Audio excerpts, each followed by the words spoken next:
Fala aí, fanático vascaíno, fanática vascaína. Que alegria encontrar você aqui nesta sexta-feira, no nosso café, logo cedo. Seja muito bem-vindo, dia 19 de setembro de 2025. Chega deixando o seu like, mãozinha que tá aqui embaixo, que é muito importante. Comenta a tua expectativa para o clássico de domingo. O Flamengo ontem venceu, suado Estudiantes, jogou bem. Quais são as preocupações que o Vasco deve ter? Comenta aqui, compartilha e se inscreve no nosso canal, mais de 228 mil amigos. Bom, vamos falar sobre o clássico desse domingo.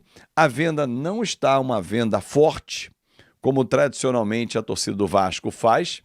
Está uma venda em que está deixando ainda a pulga atrás da orelha do torcedor, seja por medo de violência, pela diferença técnica dos dois times. Como fazer para marcar o Flamengo? Ontem eu narrei para a Flash Score o jogo deles, a vitória de 2-1.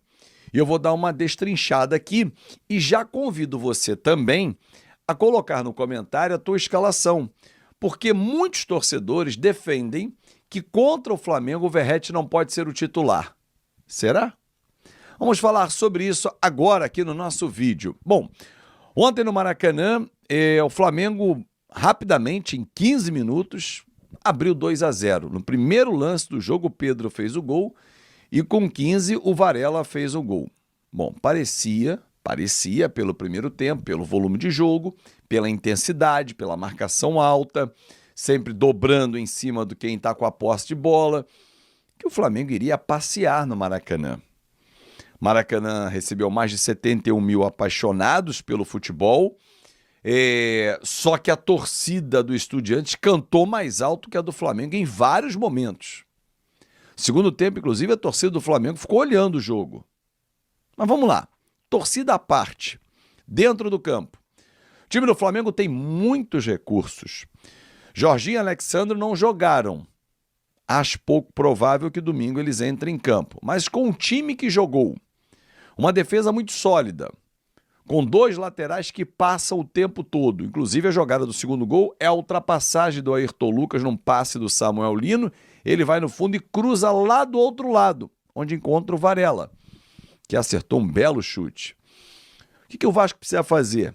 Tentar fechar um pouco os corredores, porque é o escape, e aí nós vamos ter dificuldades, porque dois uruguaios vão bater na marcação. Varela contra Puma.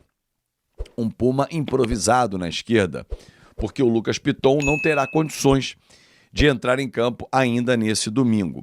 E aí pode ser um grande problema para o Vasco da Gama.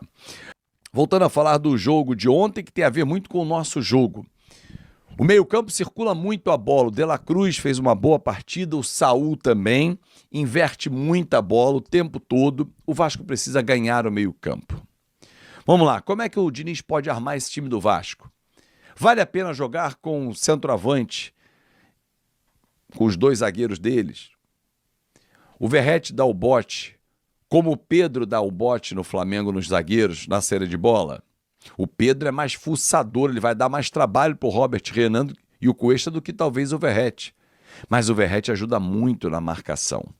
Vale a pena abrir mão do Verratti, que ajuda na marcação. E nós não temos grandes jogadores em campo, né? Jogadores grandes, melhor dizendo. E colocar um time mais rápido na frente é uma opção. Colocar o Andrés Gomes de um lado, Nuno do outro, Ryan de falso 9. Vai ser o time mais móvel? Vamos botar então o David na frente. Qual seria a solução, se você fosse o Fernando Diniz, para esse clássico de domingo no Maracanã?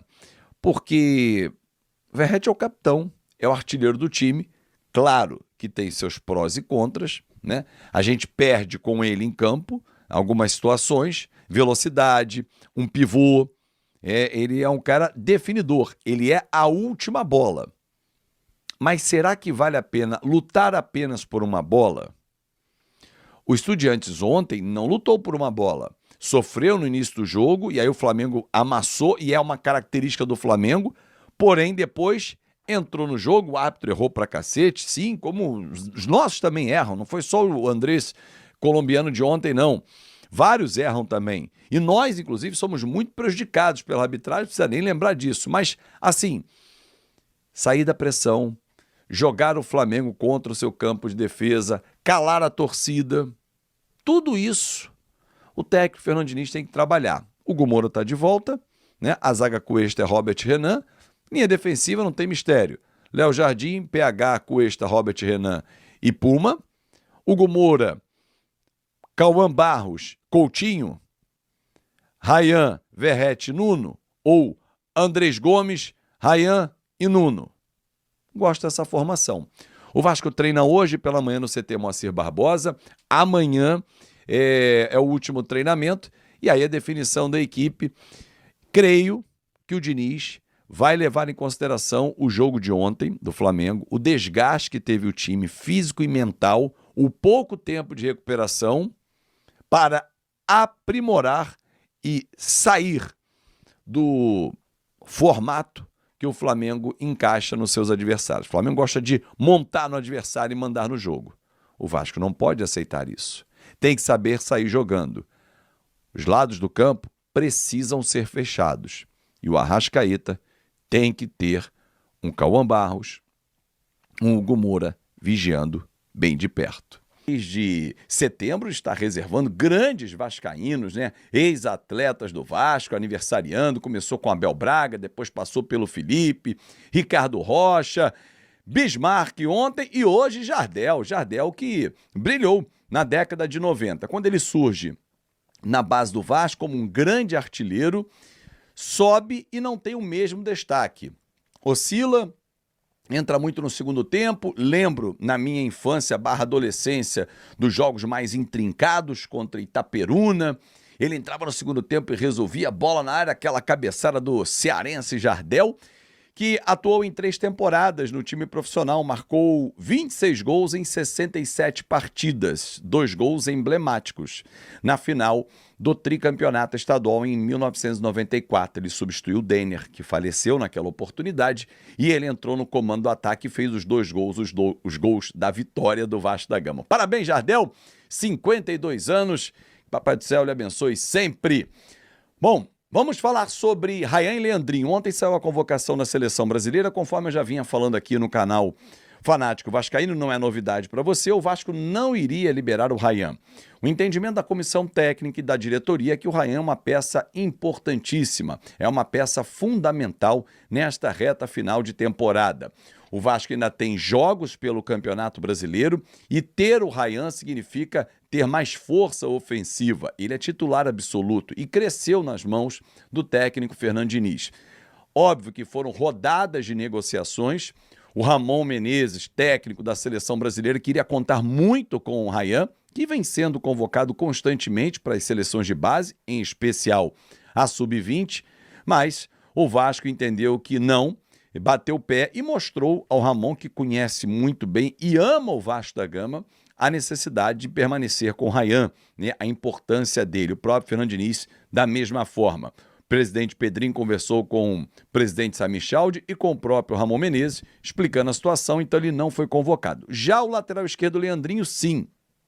Ele não vem sendo utilizado pelo Diniz como opção a substituição ao Lucas Piton, que dificilmente vai jogar domingo. A contusão dele ainda requer um pouco mais de tempo de recuperação. O Puma Rodrigues atuou no último jogo com o Ceará e vai ser mantido na lateral esquerda domingo, diante do Flamengo. Então o Leandrinho, já que o Vasco ainda tem o Vitor Luiz para a função, convocado, o Vasco vai liberar. Em até determinado momento, quando dá possibilidade, o Leandrinho pode ser convocado e tal, o Vasco pensou, se eu liberar contusão do Piton, mas vai liberar o Leandrinho, até porque sabe que é uma vitrine.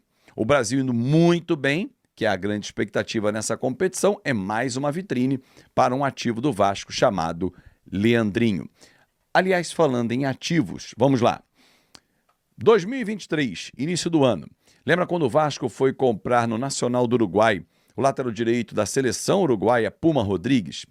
Na ocasião, pagou 2 milhões de dólares. Hoje, na cotação atual, daria algo em torno de 11 milhões de reais. Óbvio que há 3 anos, que a gente está falando praticamente, a cotação era menor. No meio do ano, na janela de recomposição, porque o time estava passando por uma enorme dificuldade no Campeonato Brasileiro, trouxe o meia Paulinho Paula, né, do Al-Shabaab, por 1.200.000 euros, o que dava, à época, na cotação, 6,5 milhões de reais. Hoje, a gente está falando algo em torno de 7.200.000 reais. Bom, até então o Paulinho era um enorme desconhecido, apesar de brasileiro e tal, mas quem é o Paulinho? Puma chegou com status de titular, Paulinho da mesma forma. Ambos assinaram um contrato até dezembro de 2025. Os contratos vencem agora. O Vasco da Gama, nesse momento, não está debruçado nestas renovações. Entende a atual diretoria que é momento de colocar esforços para recuperar o time no Campeonato Brasileiro. Se daqui a 3, 4 rodadas o time performou, está na parte alta da tabela, o momento é melhor, as negociações vão prosseguir. Só que tem um detalhe. Puma e Paulinho têm salários de titulares, porque eles foram contratados com esse status. Só que atualmente os dois são reservas. O Puma até está sendo o substituto do Lucas Piton e vai ser titular domingo, como foi no último domingo contra o Ceará. Mas ele é reserva. O Paulinho, óbvio que a gravíssima lesão no joelho que o tirou dos gramados por 9 meses atrapalhou. Ele não voltou bem. O Jair voltou muito melhor da cirurgia. Infelizmente, sofreu uma nova lesão e teve que passar por uma cirurgia de novo de joelho, só que o outro. Só que o Paulinho tem ficado no banco e em muitos jogos nem entrado, né? Os dois jogadores são jogadores importantes para a equipe do Vasco. Estou até olhando aqui no nosso site, no fanaticovascaíno.com.br, os números, né?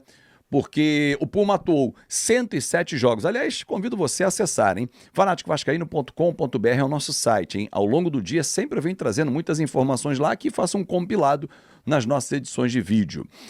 107 jogos com a camisa do Vasco, Puma já atuou, 7 gols marcados e 10 assistências. Nessa temporada foram 26 partidas, 1 gol e 3 assistências. Já o Paulinho, claro que tem um intervalo, né, esse gap aí de 9 meses se recuperando, foram 52 jogos com a camisa do Vasco, incluindo domingo, quando ele entrou no finalzinho da partida com o Ceará, 2 gols e 2 assistências. Nessa temporada, 25 partidas, 1 gol e nenhuma assistência. O Vasco, então, aguarda um pouco mais para poder fazer a renovação. Já fez com o Jair, obviamente, até pelo problema que o Jair está passando, para que ele tivesse tranquilidade, já está fazendo a fisioterapia, já iniciou ontem lá no CT Moacir Barbosa, então o Jair já sabe que o contrato dele vai até o fim do ano que vem. Também era outro jogador que terminava no fim desse ano. Aliás, do elenco todo, são os 2 próximos términos de contrato. E o Vasco vai procurar, tem interesse principalmente no Puma. Agora, óbvio que dependendo da conversa, dependendo do valor salarial do projeto esportivo, o Puma, por exemplo, ambiciona uma Copa do Mundo, o Uruguai está classificado, ele vinha sendo convocado, nessa última não, mas precisa jogar. Só que o titular é o Paulo Henrique. Vamos ver o que o Admar Lopes, que tem feito bons negócios para o Vasco, vai arrumar com esses 2 atletas. Hoje, são 2 ótimas opções no banco de reservas, mas, dependendo do orçamento, tornam-se muito caros, porque os salários são anteriores, lá da contratação em 2023. É isso, muito obrigado pelo seu carinho. E aí, pessoal, beleza? Não se esqueçam de se inscrever no canal, deixar o seu like e ativar o sininho das notificações. Um forte abraço e até o próximo vídeo com mais informações sobre o Vasco da Gama. Tamo junto, galera.